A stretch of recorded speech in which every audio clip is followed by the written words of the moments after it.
Assalamualaikum warahmatullahi wabarakatuh.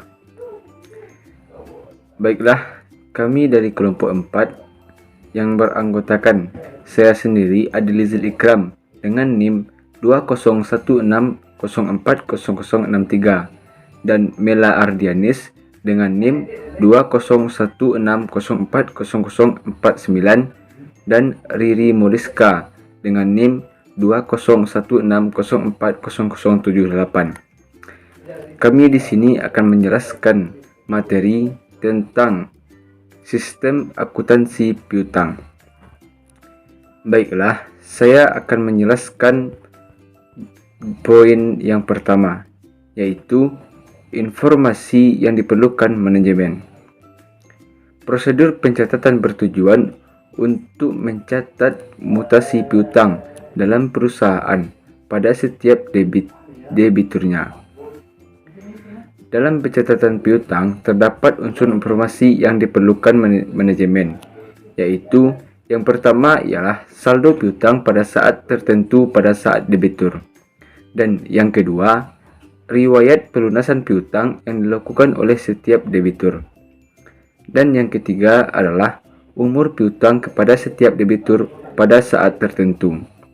Dalam akuntansi piutang, secara periodik dihasilkan pernyataan piutang yang dikirimkan, baik dalam pencatatan piutang. Untuk mengetahui status piutang dan kemungkinan tertagih atau tidaknya piutang, secara periodik fungsi pencatatan piutang menyajikan informasi umur piutang setiap debitur kepada manajer keuangan. Dan poin yang B adalah dokumen yang digunakan dalam pencatatan piutang.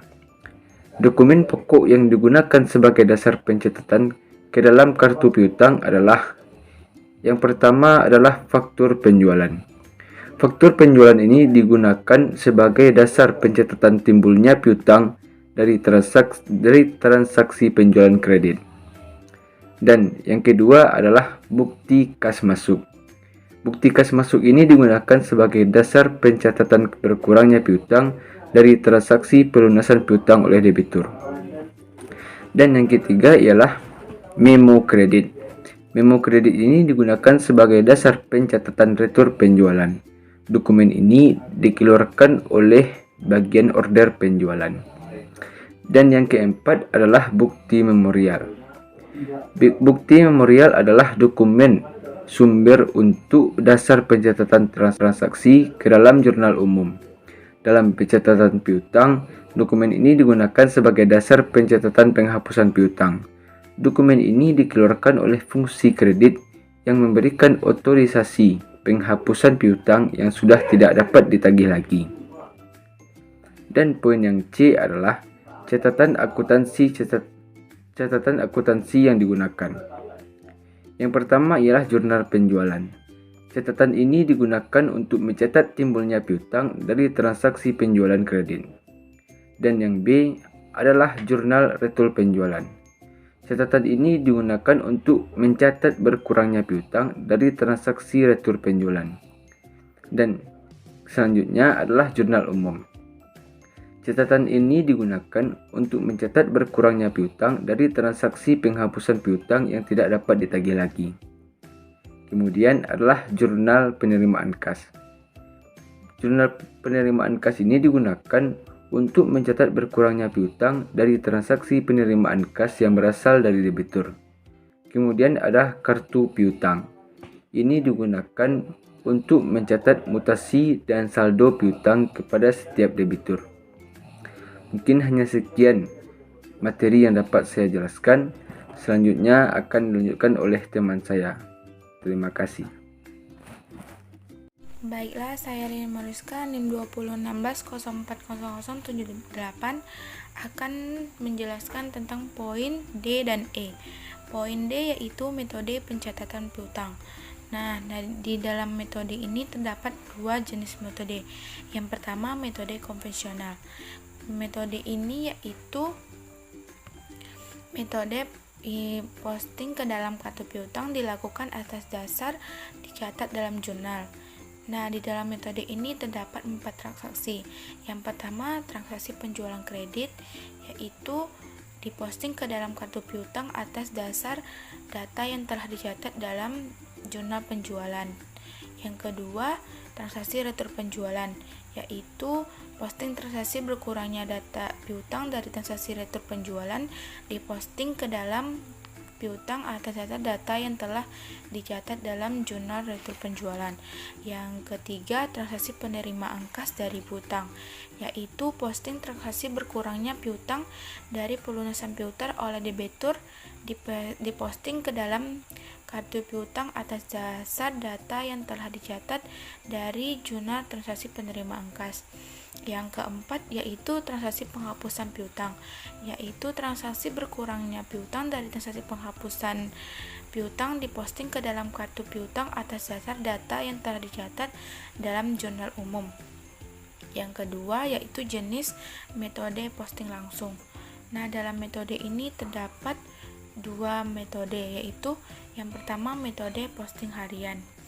Dalam metode posting hari ini terdapat dua jenis, yaitu posting langsung ke dalam kartu piutang dengan tulis tangan dan posting langsung ke dalam kartu piutang dalam pernyataan piutang. Yang kedua yaitu jenis metode periodik, posting periodik. Nah, di dalam posting periodik ini terdapat juga 4 metode. Yang pertama, posting ditunda atau delayed posting. Yang kedua, penagihan bersiklus atau circle billing. Yang ketiga, metode pencatatan tanpa buku pembantu atau careless bookkeeping. Dan yang keempat yaitu metode pencatatan piutang dengan komputer. Kemudian poin E, yaitu prosedur pernyataan piutang.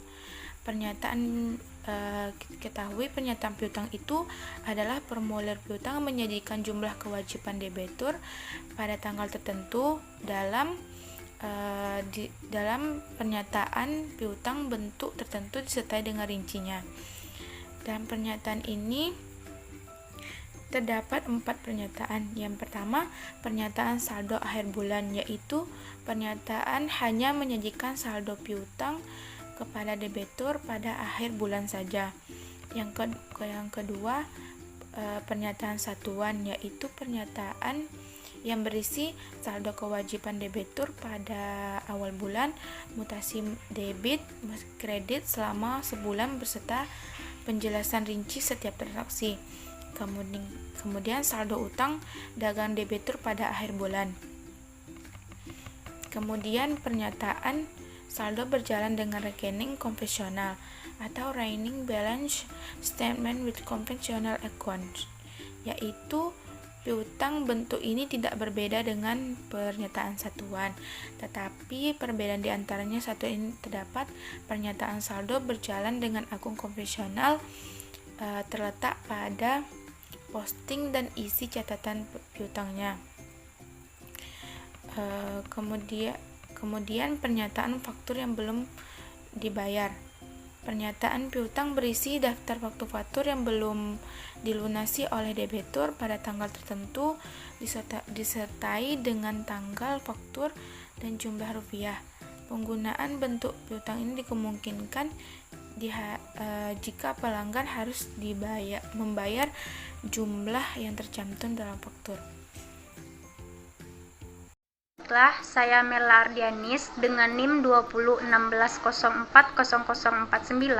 akan mempresentasikan lanjutan poin F dan juga poin G. Poin F yaitu metode distribusi penjualan. Distribusi penjualan adalah prosedur peringkasan rincian yang tercantum dalam faktur penjualan dan pengumpulan total ringkasan penjualan menurut daerah pemasaran tersebut untuk keperluan pembuatan laporan hasil penjualan menurut daerah pemasaran. Ada 5 metode distribusi penjualan. Yang A yaitu metode berkolom atau columnar methods, di mana dalam metode ini distribusi data penjualan dilakukan dengan menyediakan satu kolom yang setiap unsur dalam klasifikasi atau satu kolom untuk setiap kelompok unsur dalam klasifikasi. Dengan demikian, metode ini ditentukan oleh dua faktor. Yang pertama yaitu jumlah unsur dalam klasifikasi, dan yang kedua yaitu frekuensi kegiatan setiap unsur dalam klasifikasi tersebut. Metode berkolom ini terdiri dari yang pertama yaitu metode jurnal berkolom dengan tulisan tangan, di mana dalam metode ini jurnal penjualan dipakai sebagai alat distribusi. Dalam jurnal disediakan kolom-kolom sesuai dengan unsur klasifikasi yang diinginkan tercantum dalam laporan penjualan. Jurnal penjualan yang kedua yaitu ada jurnal penjualan berkolom metode worksheet, di mana jumlah kolom yang disediakan oleh jurnal yang sangat terbatas. Worksheet akan mampu menampung tambahan dalam unsur klasifikasi yang lebih banyak dan dapat ditampung oleh jurnal berkolom.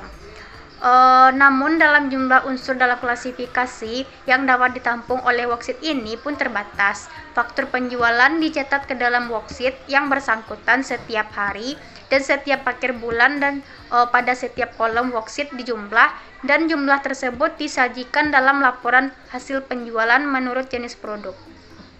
Yang B yaitu metode jurnal berkolom yang diselenggarakan dengan mesin pembukuan. Dalam metode ini, jurnal berkolom merupakan alat untuk menampung data sesuai dengan klasifikasi yang diinginkan dan merupakan sumber informasi untuk membuat laporan penjualan. Dalam metode ini, jurnal penjualan dihasilkan dari hasil posting transaksi penjualan ke dalam kartu piutang. Jurnal penjualan merupakan tembusan yang dihasilkan dari posting dengan mesin pembukuan transaksi penjualan ke dalam kartu piutang. Yang C yaitu metode akun tunggal dan akun berkolom atau unit account and columnar accounts methods, di mana penggunaan akun tunggal dan akun berkolom merupakan jawaban untuk menampung unsur klasifikasi yang banyak. Setiap unsur dalam klasifikasi disediakan satu akun. Dengan demikian, jumlah unsur beberapa pun dalam klasifikasi dapat ditampung dalam penyediaan akun ini.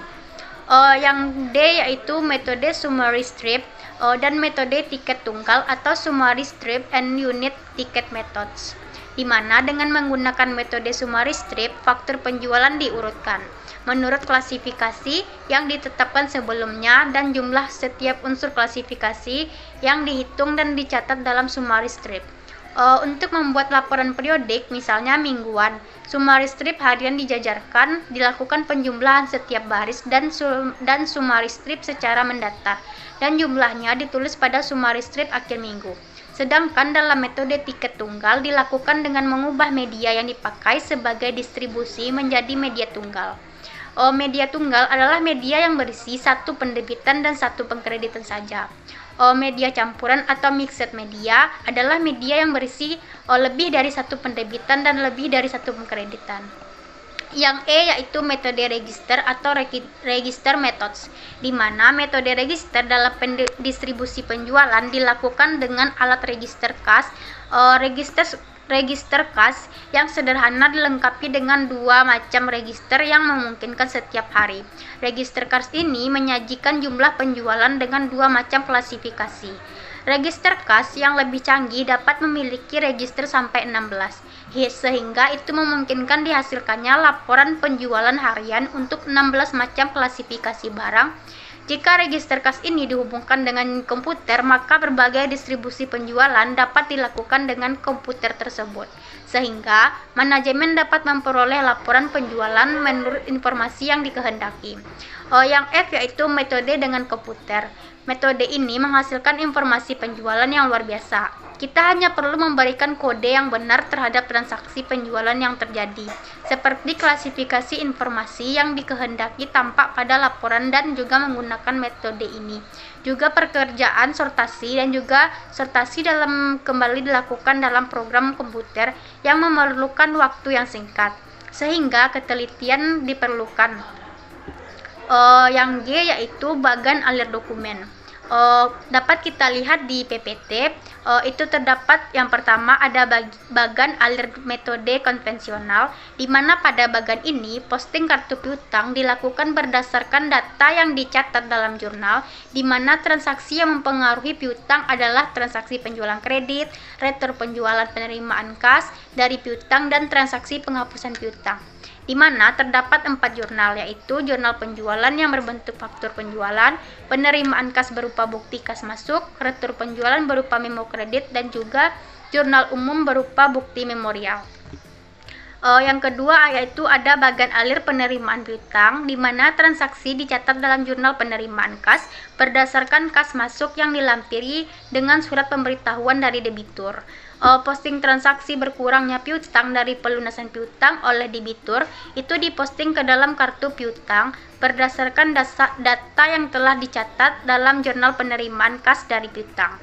Yang ketiga yaitu bagan alir penghapusan piutang, di mana transaksi berkurangnya piutang dari transaksi penghapusan piutang itu diposting ke dalam kartu piutang atas dasar data yang telah dicatat dalam jurnal umum.